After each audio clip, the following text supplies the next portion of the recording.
Bonsoir, chers collègues, chers citoyens et citoyennes dans la salle. Ça me fait plaisir aujourd'hui d'être ici pour mon premier conseil de ville. C'est un honneur et un privilège d'entamer ce mandat avec humilité et authenticité pour les résidents et résidentes du district de Christ-Roi. Merci à vous de votre confiance. Étant le plus jeune élu de l'histoire de la ville de Lévis, je tiens aujourd'hui à déposer un avis de proposition au sujet d'un enjeu qui touche l'ensemble de la population lévisienne et plus particulièrement les jeunes de ma génération qui désirent et aspirent à des actions concrètes en ce qui a trait à l'environnement. Ainsi, je dépose un avis de proposition demandant au Conseil de ville de mandater le comité exécutif afin que les fiches de prise de décision produites pour les membres du Conseil comportent une section complète sur l'évaluation des impacts environnementaux d'ici le 1er juillet 2023. Je crois qu'il s'agit d'une façon concrète pour les élus d'être conscients des impacts que nos décisions auront pour notre avenir. Je procède donc à la lecture de la proposition. Considérant que, selon les dernières données produites par l'Université Laval, près de 9 Québécois sur 10, soit 86 %, croient qu'il y a une urgence d'agir au Québec contre les changements climatiques. Considérant que M. Serge Bonin a suggéré la mise en place de la clause environnementale au conseil municipal il y a plus d'1 an, soit le 28 février 2022, lors de la période d'intervention des membres du conseil, et que M. le maire a répondu déjà travailler sur l'ajout d'une telle section aux fiches de prise de décision. Considérant que l'ajout d'une telle section aux fiches de prise de décision soumises aux élus constitue une promesse électorale de l'équipe de M. le maire communiquée à la population lors de l'élection générale de 2021. Considérant que les villes ont un pouvoir d'agir au niveau environnemental de par leur nature même de gouvernement de proximité. Considérant que face aux enjeux environnementaux, Lévis doit adopter l'approche la plus proactive possible en tant que ville.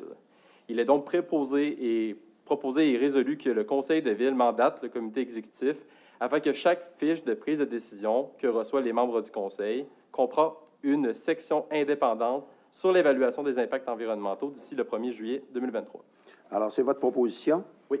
Est-ce qu'il y a quelqu'un qui seconde Je vais bien sûr l'appuyer. Votre nom, vous, c'est M. Bonin. Serge Bonin, oui. Ah oui. Monsieur le Pro-maire, Oui, Mme Paradis. Monsieur le Pro-maire, je vais demander le vote, je vais vous dire pourquoi. Il est déjà prévu dans les grands projets de la Ville un processus d'analyse préalable aux impacts gouvernementaux et environnementaux. Il est déjà prévu d'intégrer les changements climatiques dans les documents phares et dans les différentes directions. Donc, je considère que c'est non pertinent. Je vais demander le vote, Monsieur le Pro-maire. Alors, vous demandez le vote et je rappelle qu'il y a ici un document d'une stratégie d'adaptation au changement climatique qui a été adopté ce soir et qui comporte ces mesures-là. Est-ce qu'il y a un débat sur la proposition? Pardon? Normalement, dans la procédure, il y a un débat sur la proposition. Non, il n'y a pas de débat sur la proposition. Ah, non. Intéressant. Pas du tout. C'est la procédure. Bon, vous aurez votre droit de parole. Bien, c'est là. Il n'y a pas de débat sur la proposition. Bien, absolument, oui. Ah, vous pouvez prendre la parole. De toute façon, vous allez apprendre, M. Bonin, mais allez-y. Oui, bien, enfin.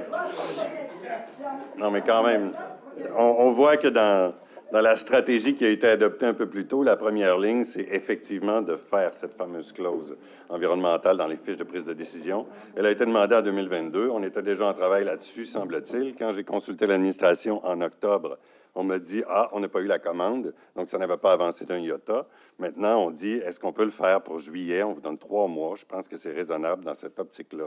C'était une promesse du maire lors de la campagne. Ça a été réitéré à plusieurs reprises. Il y a plusieurs villes, on a discuté avec plusieurs villes, il y a plusieurs villes qui en parlent un peu partout. Et je pense qu'on pourrait être les premiers, parce qu'ils n'ont pas osé le faire encore. Je pense qu'on serait un beau regard environnemental ici à Lévis si on osait le faire le premier. Donc, il me semble que 3 mois, c'est un délai raisonnable. C'est ce que je prône. Bon, j'ai pris... Hein? On peut passer au vote. D'accord? Est-ce qu'il y a des gens qui veulent ajouter avant qu'on passe au vote? Non? Est-ce que je peux rajouter quelque chose ou c'est pas possible? Mais normalement, il faut passer au vote. Bien, on va passer au vote. Puis, parce qu'il y a quelqu'un qui a demandé le vote, là. Est-ce que vous voulez rajouter sur votre proposition? Non, mais je trouvais juste que c'était une bonne opportunité de l'adopter parce qu'on vient d'avoir justement la stratégie d'adaptation face au changement climatique. Parce que le vote a été demandé, M. Fallu. Je comprends que vous voudriez l'avoir adopté, c'est votre proposition. Oui. Ça. Non, c'est sûr. Alors, on aimerait ça savoir, vous, qu'est-ce que vous en pensez aussi. Oui, on va vous le dire ce qu'on en pense. D'ailleurs, Mme Paradis vous a dit ce qu'elle en pensait, parce qu'elle vous a dit que c'était déjà dans le document. Mme Paradis. Je pourrais élaborer après le vote. On va passer au vote.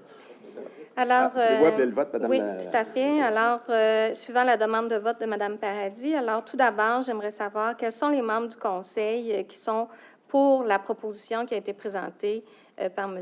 Fallu. Alors, je note M. Bonin et M. Fallu. Et quels sont les membres du Conseil à main levée qui votent contre la proposition présentée par M. Fallu? Alors, Mme Jeffrey. M. Lamontagne. Décorum, s'il vous plaît. Oui. M. Turner. Mme Duchesneau. M. Patry. Okay. M. Dumoulin. Mme Landry. M. Côté. Mme Paradis. Mme Lavertu. M. Dorval. Et M. Demers. Alors, Monsieur le maire suppléant, la proposition est rejetée. Bien. Alors, j'aurais un petit commentaire à faire en ce qui me concerne. C'est que la proposition, là, d'abord, fait référence à une promesse électorale de M. le maire. Ce serait intéressant que M. le maire gère lui-même les promesses électorales qu'il fait. Il n'a pas l'habitude de ne pas les tenir, ces promesses électorales. D'accord? Dans un autre ordre d'idée, d'ici le 1er juillet 2023, je ne comprends pas cet empressement-là. Parce que ça fait office. Non, non. Non, mais question de privilège, il me semble que le débat a déjà eu lieu. Non, non. Je ne sais pas pourquoi on revient. Le maire peut prendre la parole.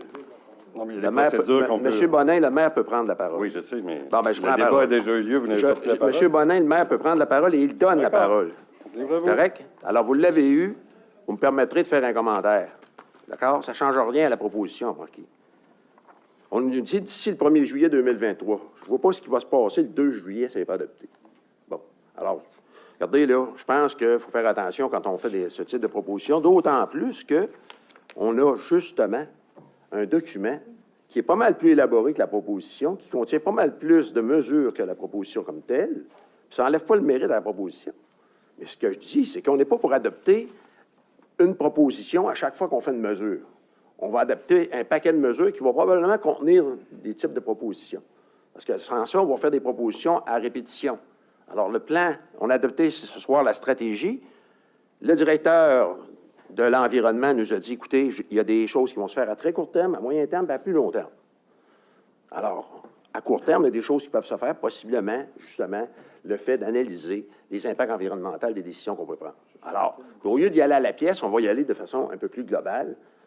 Fait qu'à ce moment-là, ça ne veut pas dire qu'on n'est pas soucieux de l'environnement. L'environnement, ce n'est pas le privilège de qui que ce soit, là. Vous avez parlé des jeunes, M. Fallu, vous avez raison. Vous avez raison. Il faut laisser aux jeunes un héritage sain sur le plan environnemental, puis il faut aussi, nous autres, être capables d'en bénéficier pour le temps qui nous reste. Hein? OK?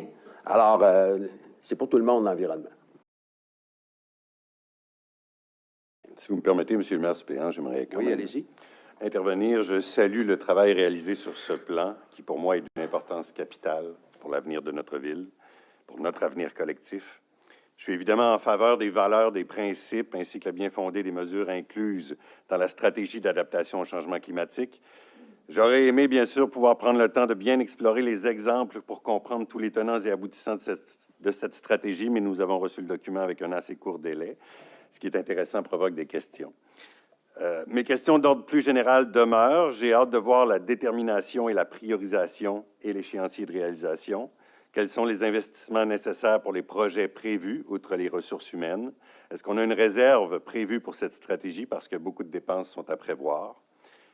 Il y a eu une mesure complète des gaz à effet de serre dans la ville en 2013. C'était pour l'année 2009, avec un engagement à l'amélioration. Mais aucune mesure n'a été réalisée depuis. Donc, l'inventaire corporatif de la ville, c'était 16 708 tonnes de CO2 pour l'année 2009. Au total, sur le territoire, 2 442 623 tonnes de CO2. Donc, c'était assez précis. Et de 2013 à 2017, la ville voulait réduire de 15 % sa consommation de carburant de flotte de véhicules. Mais cet inventaire n'a malheureusement jamais été mis à jour. Donc, je ne fais pas de reproche ici. Je fais juste formuler mes attentes pour l'avenir. Depuis le début de notre mandat, on demande en environnement des mesures précises, des objectifs conséquents avec des échéances. On nous a promis en plénier un plan concret pour 2024, donc je suis impatient et je l'espère mesuré, chiffré et bien circonscrit dans le temps. Merci.